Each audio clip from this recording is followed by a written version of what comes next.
পুলিশের দায়িত্ব কখনোই নির্দিষ্ট সময়ের মধ্যে সীমাবদ্ধ থাকে না। আমরা প্রতিনিয়ত এই ব্যাপারটা দেখছি। একজন পুলিশ সদস্য দিন রাত সপ্তাহে প্রতিটি দিন, এমনকি ছুটির দিনেও দায়িত্ব পালন করে থাকেন। তাই পুলিশ কর্মকর্তা এবং সদস্যদের শারীরিক মানসিক সুস্থতা নিশ্চিত করার ব্যাপারে অবশ্যই সরকার উদাসীন থাকতে পারে না, যেটি আপনাদেরও একটি ডিমান্ড আছে এরকম। সুতরাং আপনাদের প্রতিটি যৌক্তিক এবং প্রয়োজনীয় প্রত্যেকটি দাবি বর্তমান সরকার অবশ্যই একসাথে আমাদের পক্ষে সম্ভব না। পর্যায়ক্রমিকভাবে আমরা আমাদের সর্বোচ্চ গুরুত্ব থাকবে পর্যায়ক্রমিকভাবে ধীরে ধীরে ইনশাল্লাহ বাস্তবায়ন করা।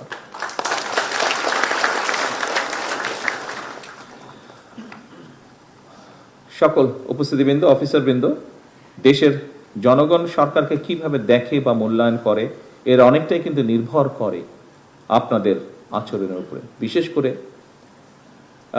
মাঠ পর্যায়ে যারা আপনারা কাজ করেন, আপনাদের আচরণের উপরে, কার্যক্রমের উপরে। সুতরাং রাষ্ট্র আপনাদের কাছে সততা, দক্ষতা, সেবা, ন্যায়প্রণতা, পেশাদারিত্ব ও মানবিকতা অবশ্যই আশা করে।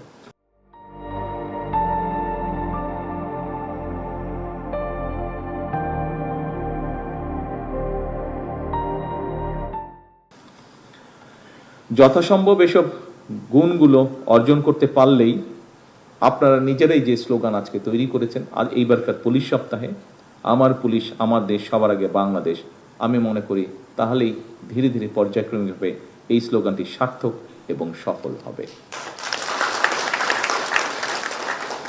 উপস্থিত অফিসারবৃন্দ, আমার এখন বক্তব্যের শেষ পর্যায়ে আমি নিয়ে এসেছি। আমি বুঝতেই পারছি স্বাভাবিকভাবে আমার নিজেরও হয়, বেশি লম্বা মিটিং হলে কিছুটা ধৈর্যচ্যুতির একটা কারণ থাকে। 2 ঘন্টা হয়ে গিয়েছে আমাদের। এখানে একটি বিষয় আমি পরিষ্কারভাবে আপনাদের সামনে তুলে ধরতে চাই, বা আমার কিছু বিষয় আপনাদের সাথে আমি শেয়ার করতে চাই। সেটি হলো, আমার বক্তব্যে আমি উল্লেখ করেছি আমরা রাজনৈতিকভাবেও, সংসদেও, বিভিন্ন জায়গায় আমরা আমাদের অবস্থান থেকে, অর্থাৎ সরকার বা আমরা যারা সরকারে সরাসরিভাবে কাজ করছি, আমরা সংক্ষিপ্তভাবে একটি চিত্র বিভিন্ন জায়গায় আমরা তুলে ধরি। সেটি হচ্ছে, বর্তমান সরকার স্বাভাবিকভাবে যখন দায়িত্বভার গ্রহণ করেছে, আমরা প্রায় প্রত্যেকটি সেক্টর খুব ভঙ্গুর অবস্থায় পেয়েছি। একটি যুদ্ধবিধ্বস্ত দেশে যখন দেশের জনগণ যখন যাত্রা শুরু করে, যুদ্ধবিধ্বস্ত দেশে সরকার যখন যাত্রা শুরু করে, সেরকম একটা অবস্থার মধ্যে আমরা এই দেশটিকে পেয়েছি।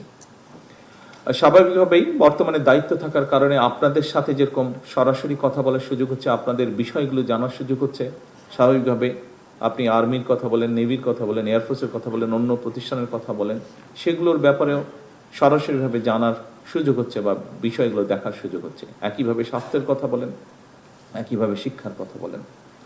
কয়েকদিন আগে আমার কাছে অডিটর জেনারেল সাহেব এসেছিলেন। এটি আমি রাজনৈতিকভাবে উপস্থাপন করছি না, আমি বাস্তবতা তুলে ধরছি। আমি কাউকে রাজনৈতিকভাবে দোষারোপ করছি না। এদেশের নাগরিক আপনারা এদেশে বড় হয়েছেন, আপনাদের সন্তানরাও এদেশে বড় হচ্ছে। সেজন্যই আমি কথাগুলো তুলে ধরছি একজন নাগরিক হিসাবে নয়।